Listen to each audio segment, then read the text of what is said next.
तो जोहार दोस्तों, वेलकम है आप सभी का। मेरा नाम है सागर। आज मैं नाम बोल रहा हूँ, ठीक है।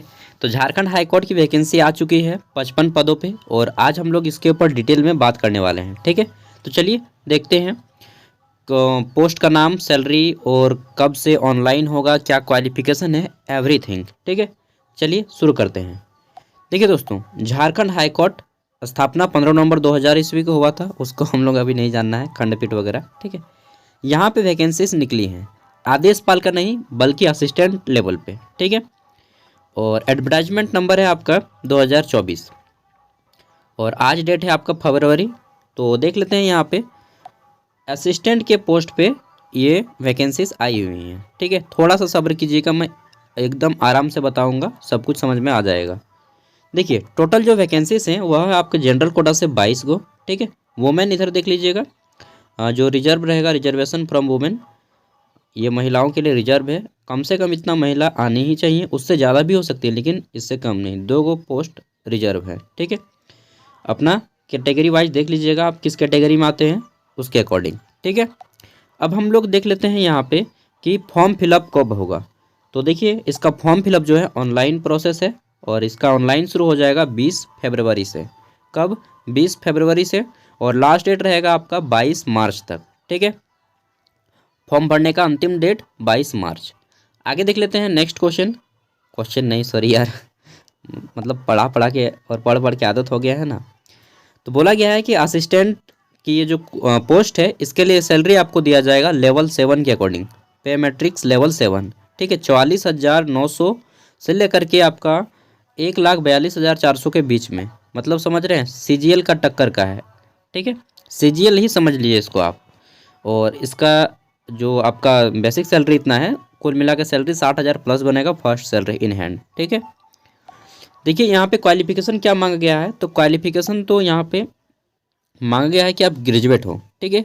ग्रेजुएशन होना चाहिए आपका, साथ में आपको जो है कंप्यूटर पे वर्क करना आना चाहिए, काम करना आना चाहिए, और टाइपिंग स्पीड भी होनी चाहिए। कुल मिला के बात इतना है कि आप ग्रेजुएट हो, ठीक है।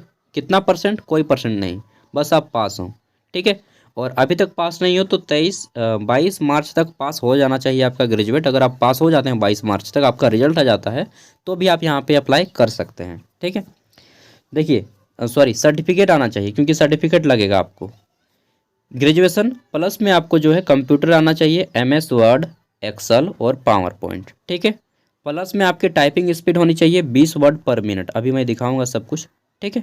टाइपिंग स्पीड इतनी होनी चाहिए, और कंप्यूटर में ये वर्क आने चाहिए, ठीक है। प्लस में आपका इंग्लिश जो है आना चाहिए। अभी मैं दिखाऊंगा ऐसा क्यों बोल रहा हूँ। यहाँ पे तो सिंपली लिखा है कि आप ग्रेजुएट हो और आपके पास एक कंप्यूटर का सर्टिफिकेट हो, ठीक है। चलिए देख लेते हैं। तो नेक्स्ट यहाँ पे बोला गया है कि candidate must have the required minimum qualification होना चाहिए आपका लास्ट डेट से पहले, और candidate must have knowledge working computer में होना चाहिए, और 20 वर्ड पर मिनट के हिसाब से आपकी टाइपिंग होनी चाहिए, यहाँ पे लिखा है, ठीक है। मिनिमम टाइपिंग स्पीड 20 वर्ड पर मिनट, ठीक है। नेक्स्ट देख लीजिए। तो यहाँ पे ये इंपॉर्टेंट चीज़ें नहीं है, जो इंपॉर्टेंट है वो मैं आपको केवल बता दूंगा। 4 number, candidate must will acquired with the computer application, computer application को वर्क करना आना चाहिए, विशेष रूप से Microsoft Word, Excel, PowerPoint और आपका टेली, ठीक है। नहीं यहाँ पे लिखा है, लेकिन आपको वही सब काम करना होगा, ठीक है। जब आपका स्किल टेस्ट होगा तो वो सारी चीज़ें होंगी। एज क्या है फॉर्म को भरने के लिए? तो कम से कम उम्र 21 साल होनी चाहिए, और अधिक से अधिक उम्र यहाँ पे जनरल कोटा के लिए बोला गया है कि 25 साल से पार नहीं होना चाहिए। एसटी एससी का 40 और ओबीसी का 38 तक, ठीक है।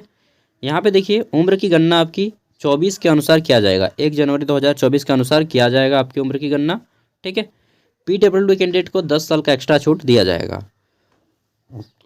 फिर आपका जो यहाँ पे सिलेक्शन होगा वह इंटरव्यू होगा, सबसे पहले एग्जाम होगा, फिर कंप्यूटर टेस्ट होगा, फिर आपका इंटरव्यू होगा, ठीक है। 3 को प्रोसेस रहेगा।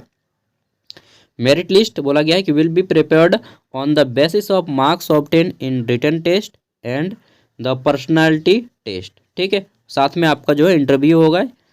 आगे देख लेते हैं। नेक्स्ट, इंटरव्यू नहीं, एक तरह से वही क्वेश्चन आंसर इंटरव्यू हम लोग ये बोल सकते हैं, ठीक है, वाइवा मॉक टेस्ट को। फिर यहाँ पे देख लीजिए तो बोला गया है कि candidate must fill only one. आप जो है केवल एक ही पोस्ट के लिए अप्लाई कर सकते हैं, एक ही पोस्ट है, लेकिन अलग अलग कैटेगरी से नहीं अप्लाई कीजिएगा, ठीक है। और एक ही बार फॉर्म अप्लाई कर सकते हैं, ये भी बोल दिया गया है। और आपको यहाँ पे बोला गया है कि आपके पास कोई जो है क्रिमिनल रिकॉर्ड नहीं होना चाहिए कहीं पर भी, तभी आपको यहाँ पे लिया जाएगा, क्योंकि civil court sorry high court है भाई, ठीक है। आगे देख लेते हैं नेक्स्ट। तो यहाँ पे स्क्राइब के लिए भी बोला गया है, अगर स्क्राइब अगर किन्हीं को चाहिए तो स्क्राइब मिलेगा। यहाँ पे बोला गया है कि कौन कौन सी चीज़ें लगेंगी फॉर्म को फिलअप करने के लिए, चलिए बता देता हूँ, ठीक है। और आवासीय जाति आय बनवा लीजिएगा, अगर है 2019 या उसके बाद का तब भी आपका चल जाएगा, ठीक है, लेकिन नया बनवा लीजिएगा। देखिए यहाँ पे आपको फॉर्म भरते टाइम क्या क्या लगेगा, तो आपका एक फ़ोटो लगेगा, ठीक है। फिर आपका सिग्नेचर लगेगा, ब्लैक पेन से साइन किया हुआ। फिर आपका सर्टिफिकेट लगेगा ग्रेजुएशन का, ठीक है। आगे देख लेते हैं। तो यहाँ पे एग्ज़ाम फी, फॉर्म को भरने के लिए आपको 500 रुपये देने पड़ेंगे। कितना? 500 रुपया रे बाबा। फिर अगर कोई ST ST कैंडिडेट है, SC ST, ठीक है, तो उनको 125 रुपये देना पड़ेगा। और वुमेन के लिए कहाँ पे बोला गया है क्या छूट? और नहीं, वीमेन के लिए नहीं यहाँ पे छूट दिया गया है। और यहाँ पे कोई फिजिकली हैंडीकैप्ड पर्सन है तो उनको फीस नहीं लिया जाएगा, ठीक है, फॉर्म फीस। फिर यहाँ पे बोला गया है कि डिटेल विथ रिगार्ड पेमेंट, आप ऑनलाइन पेमेंट कीजिएगा, credit card, debit card, UPI जो भी है आपके पास, ठीक है।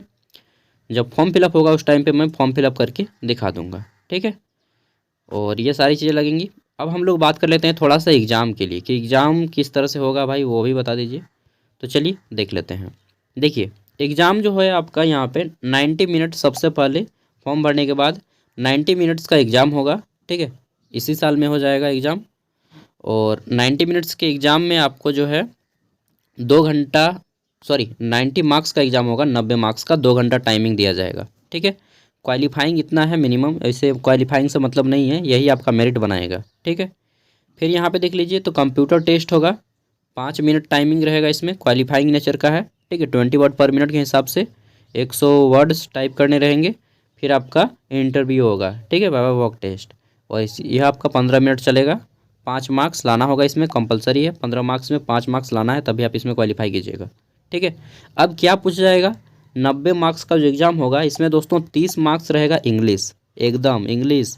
और यहाँ पे केवल रिटेन भी करना होगा और ऑब्जेक्टिव भी रहेगा, ठीक है।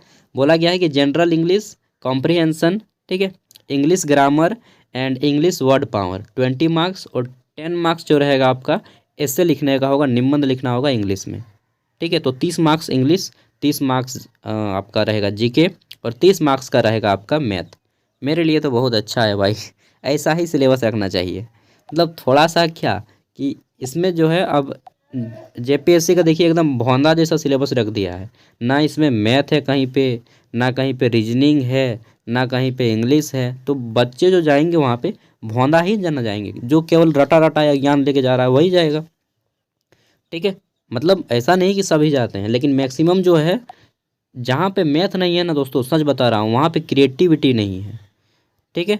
तो JPSC का सिलेबस मुझे बहुत गंदा लगता है, इनका सिलेबस मस्त है। और ये जो GK रहेगा इसमें झारखंड GK भी आपका इंक्लूड रहेगा, ठीक है। चलिए ये हो गया सिलेबस। सिलेबस देख के तो आप लोग डर गए होंगे। यहाँ पे डरने वाली बात आगे भी है कि कंप्यूटर जो आपको आएगा उसमें ये सारी चीज़ें टेस्टिंग होंगी, ठीक है। कि कंप्यूटर स्किल टेस्ट होगा, इसमें आपको क्वालिफाई करना रहेगा, ठीक है। और इसमें बोला गया है कि आपका कंप्यूटर से रिलेटेड वर्क आने चाहिए, ठीक है। और टाइपिंग स्पीड होना चाहिए आपका, बस इतना ही है। समझ गए? सिलेबस थोड़ा सा टफ है, लेकिन जॉब भी तो एक नंबर है। एसओ से किसी भी मामले में यह कंपेयर कीजिएगा तो किसी भी मामले में यह कम नहीं है, ना एसओ से बड़ा है, ठीक है। असिस्टेंट सेक्शन ऑफिसर के बराबर का पोस्ट है दोस्त, और उसके अकॉर्डिंग यह सही क्वालिफिकेशन है, ठीक है। If you are eligible then you fight for this, and अगर आप एलिजिबल नहीं हैं, ठीक है, अगर आप सक्षम नहीं इसके तो छोड़ दीजिएगा। झूठ मूठ का घोड़ा मत बनिए, बनना है तो रेस का घोड़ा बनिए, नहीं तो छोड़ दीजिए। झूठ मूठ का खाली दौड़ में शामिल मत हो जाइए, ठीक है, भेड़ चाल की तरह। देखिए मेरी बातें बुरी लगती होंगी, लेकिन मैं क्या करूँ, कठोर कठोर शब्द ही बोल के मेरा आदत है। और JPSC का सिलेबस मैंने बताया वो एकदम भोंदा का सिलेबस है। जो बनाया है सिलेबस या तो आदमी मूर्ख होगा, या फिर उसमें क्या यार, खाली GK पढ़ के आदमी को आप एसडीएम बना दीजिएगा और वहाँ पे ऑडिट सेक्शन बहुत सारा पोस्ट है, ऑडिट वगैरह का पोस्ट है। जो आदमी मैथ नहीं जानता होगा सिंपली, ठीक है, वो ऑडिट में जा कर के क्या करेगा, क्या ऑडिट कर देगा रे भाई, हम तो समझ नहीं पा रहे हैं। चलिए जो भी है वो बात अलग है। तो ये था आज का वीडियो। अगर आपका कोई दोस्त जो ग्रेजुएट है उन तक वीडियो को शेयर कर दीजिएगा, ठीक है। पीडीएफ वीडियो का डिस्क्रिप्शन में मिल जाएगा। अगर आप फॉर्म भरना चाहते हैं तो भर दीजिएगा, मैं वीडियो बना दूंगा फॉर्म भरते टाइम, ठीक है। Thank you, bye, best of luck. इसी तरह से फर्दर फ्यूचर अपडेट्स पाने के लिए आप हमारे चैनल को सब्सक्राइब कर लें, बेल के आइकन को प्रेस कर दें ताकि आपको नोटिफिकेशन मिलते रहें। यहाँ पे गवर्नमेंट और प्राइवेट जॉब दोनों के अपडेट्स दिए जाते हैं। थैंक यू दोस्तों, बाय बाय, टेक केयर। जय हिंद, जय भारत, जय झारखंड एंड जोहार।